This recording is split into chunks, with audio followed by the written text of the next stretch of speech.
Muito bem, vamos para a nossa lição de número 6, com o título A Teologia de Elifas. Só os pecadores sofrem? É um ponto de interrogação, porque essa era a teologia da época e hoje também, né? Essa teologia também, ela é forte em nossos dias. Por quê? Porque há uma verdade nela, sim, e o próprio Paulo escreve sobre a lei da semeadura, né? O que o homem planta, o homem colhe, mas nós temos que tomar cuidado com julgamentos que nós fazemos, porque nem todo sofrimento é decorrente de um pecado. O textual se encontra em Jó capítulo 4, versos 7 e 8, e a verdade prática diz: embora transcendente, Deus tem prazer em se relacionar com o homem terreno. Então, Deus é transcendente? Claro que sim. Deus está em um alto e sublime trono, mas Deus também é imanente. Isso está registrado em Isaías. Emanuel, também o próprio anjo Gabriel cita dizendo que o nosso Senhor Jesus Cristo é o Emanuel, ou seja, Deus conosco. E a nossa leitura bíblica em classe se encontra em Jó capítulo 4, versículo 1 ao 8, e também Jó capítulo 15, versículo 1 ao 4, capítulo 22, versículo 1 ao 5. O objetivo geral é destacar o pensamento teológico de Elifas, que faz uma defesa contundente da religião tradicional, segundo a qual somente os pecadores sofriam. Então, nós vamos ver no decorrer dessa lição, para que nós também não venhamos cometer este mesmo erro, né? Para que nós não venhamos cair nessa mesma cilada teológica. A introdução diz: nessa lição estudaremos o discurso de Elifas, e ele é o primeiro amigo de Jó a expor sua concepção teológica acerca da situação degradante em que se encontrava o homem de Uz. Então nós temos que relembrar aqui que os seus amigos, os amigos de Jó, quando foram condoer-se com ele, ficaram 7 dias em silêncio, de tão terrível que era a dor de Jó. E agora ele começa então o seu discurso. Na parte primeira da nossa lição diz: os pecadores no contexto da justiça retributiva. No item 1, a lei da semeadura e da colheita. Depois de firmar um princípio oriental de cordialidade, Elifas se dirige a Jó com uma defesa contundente do pensamento teológico tradicional, a justiça retributiva. Ele está firmemente convencido de que a lei de causa e efeito é um princípio da ortodoxia teológica que não pode ser contraditado.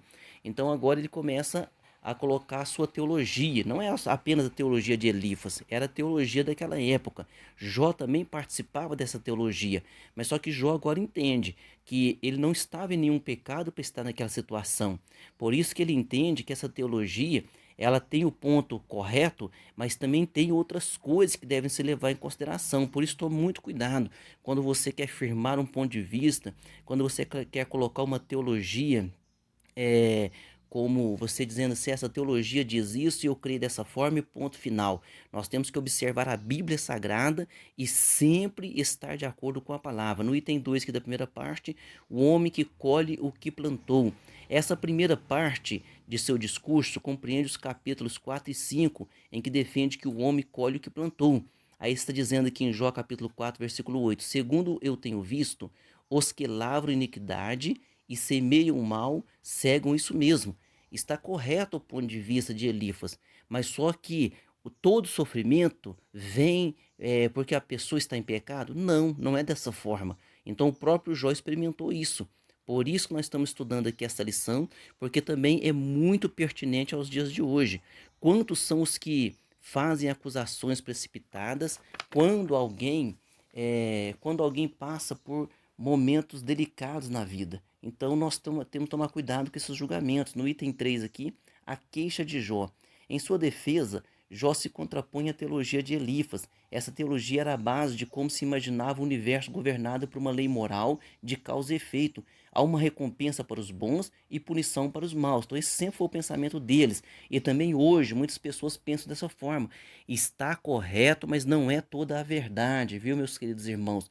Elifas não estava de todo errado, mas equivocou-se quando pensava que esse pressuposto era o único existente. Tratava-se de parte da verdade, mas não de toda. Sua teologia não se aplicava no caso de Jó. Então, estava correto o pensamento de Elifas, mas não se aplicava no caso de Jó.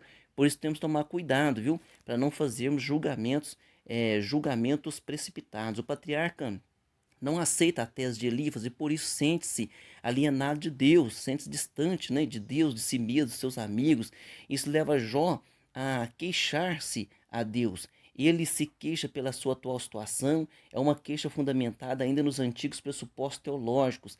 Ele era justo, não estava em pecado, portanto não merecia sofrer. Em seguida, Jó se queixa a Deus. Então Jó, ele está sempre ali nesse dilema. Por quê? Porque era a teologia da época. E ele pensa, não, mas eu não pequei, eu não caí em pecado, eu não fiz por merecer. Então, como essa teologia naquela época e hoje também, nessa teologia muito forte, então Jó também estava nesse dilema, mas Jó sabia que não havia pecado. Numa das suas defesas, Jó diz, nunca coloquei meus olhos numa moça. Então Jó diz, eu nunca cobicei uma mulher, eu sempre fui fiel. E é claro que isso, na verdade, é uma obrigação, né? Isso é uma obrigação. Então aqui, ó, nós acabamos de falar no item 3, a queixa de Jó. E agora nós vamos para a parte 2 da lição agora, os pecadores no contexto da tradição religiosa. No item 1, ortodoxia. Ortodoxia engessada. Era a religião, vamos dizer assim, a religiosidade não abrindo mão para aquilo que a palavra de Deus nos ensina, né? Então, nós temos que tomar muito cuidado para nós não nos tornarmos no nosso todo, nosso ser, eu sou um religioso. Os fariseus eram muito religiosos. Então a religião é boa? Sim, mas a religiosidade ela tem que ser dosada, porque senão nós começamos a ser apenas cumpridores de regras, como o povo de Israel lá, que estava sob o jugo da lei, e não faziam as coisas de coração, mas faziam aquilo que a regra mandava. Então nós temos que fazer do nosso coração e adorarmos a Deus em espírito e em verdade. Na parte 2 da lição, os pecadores no contexto da tradição religiosa. No item 1, ortodoxia engessada. Em seu segundo discurso, está lá em Jó capítulo 15, verso 1 a 35, Elifas argumenta que as palavras de Jó são uma ameaça ao dogma religioso aceito. Olha só, quer dizer, então Jó não estava aceitando aquele dogma. Por quê? Porque Jó não estava em pecado. Aí Elifas diz assim, olha, é um perigo que você está fazendo. Por quê? Porque você está contrariando a ortodoxia, você está contrariando a nossa religião, a nossa religiosidade. E diz assim, ó, é, e tu tens feito vão o temor e diminuis os rogos diante de Deus.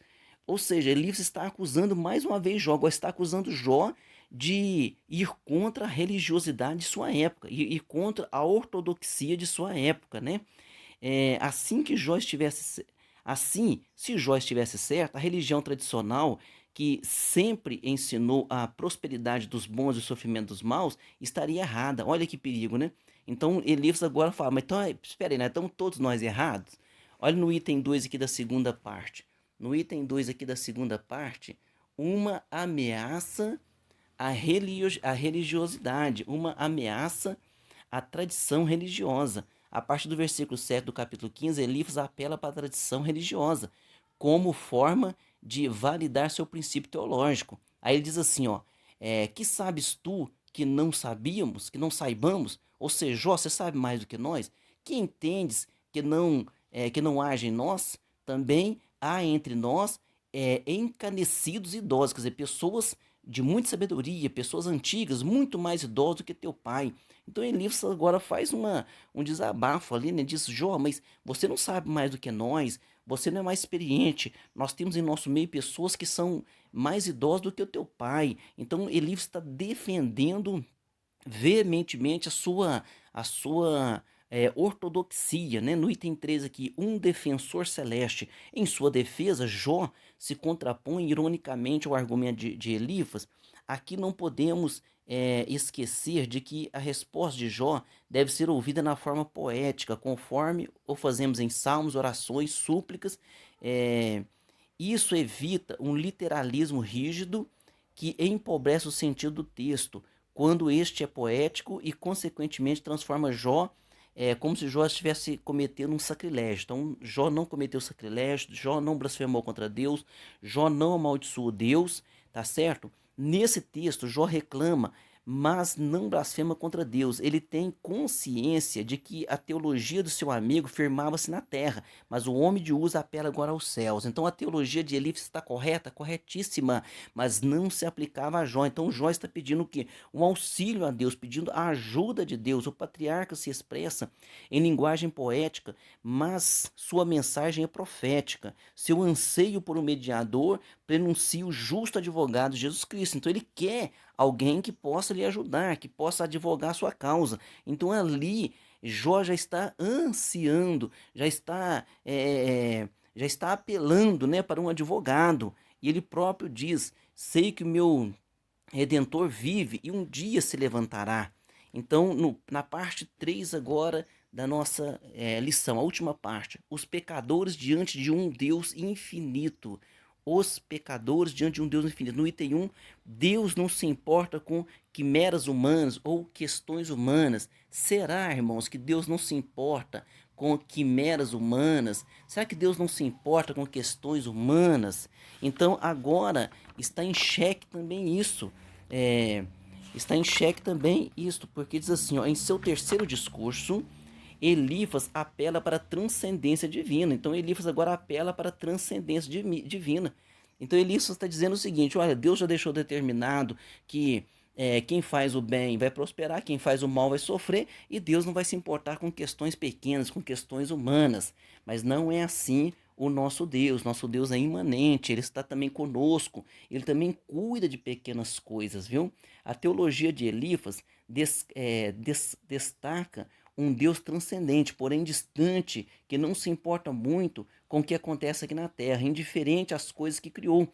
Não adiantava Jó chorar ou reclamar, ele precisava se arrepender. Então, na ideia do Elifas, ó Jó, você tem que se arrepender, não adianta querer falar com Deus, não adianta buscar a Deus, não adianta reclamar de nenhuma situação, ou seja, se você está sofrendo é porque você pecou e ponto final. Então, este era o pensamento e a teologia de Elifas. No item 2 aqui da terceira parte, Deus caminha com os homens. Nessa parte da poesia, Jó expõe os seus argumentos de forma mais clara. Ele demonstra que nunca negou a transcendência de Deus, como Elifas quer dar a entender. Então Jó agora faz sua defesa. Elifas, não estou dizendo que Deus não é transcendente. Então Jó se defende. Elifas, eu concordo com você. Deus é transcendente. Deus está lá nos céus. Deus se assenta no alto sobre o trono. Mas Deus também está conosco. Deus também se preocupa com a nossa vida. Então agora Jó faz a sua defesa. E ele diz assim em Jó capítulo 23, verso 13. Mas se ele está contra alguém, quem então o desviará? O que a sua alma quiser, isso fará. Então o Jó está dizendo, ele é transcendente, sim, mas se ele determinou uma coisa, então nós não podemos então buscar a ele, falar com ele, nós não podemos em oração falar diretamente com Deus. Este é o questionamento de Jó agora nesse exato momento.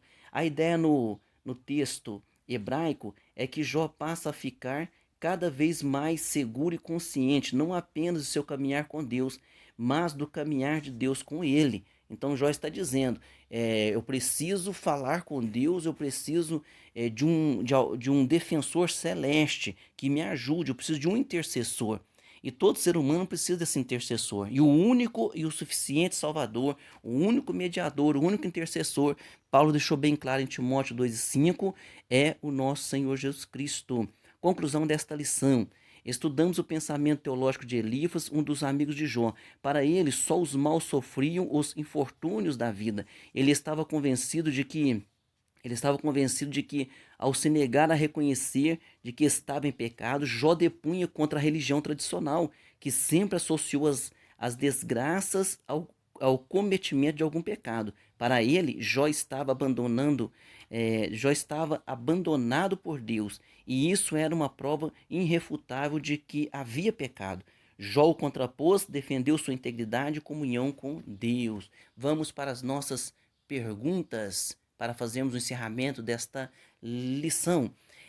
Primeira pergunta: o que quer dizer, o que se quer dizer com o pensamento teológico tradicional de Elifas? Elifas dirige a Jó uma defesa contundente do pensamento teológico tradicional, a justiça retributiva. Existe a justiça retributiva? Sim, é a lei da semeadura, né? O que se planta colhe. Mas Jó não estava aplicado a esta, não estava aplicado a essa teologia. Essa teologia está correta, mas Jó estava aplicado ao quê? A uma prova que Deus estava fazendo em sua vida. Pergunta número 2. O que Jó deseja ao abrir uma porta de diálogo com Deus? Ele deseja o quê?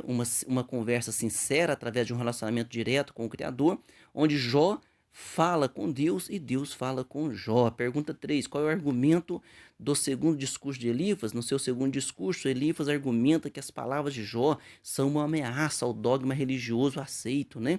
Olha, Jó, você não pode falar essas palavras porque a nossa doutrina, o nosso dogma, a nossa ortodoxia é esta. Mas na verdade estava correto, o seu dogma, a sua ortodoxia estava correta, mas não se aplicava naquele caso de Jó.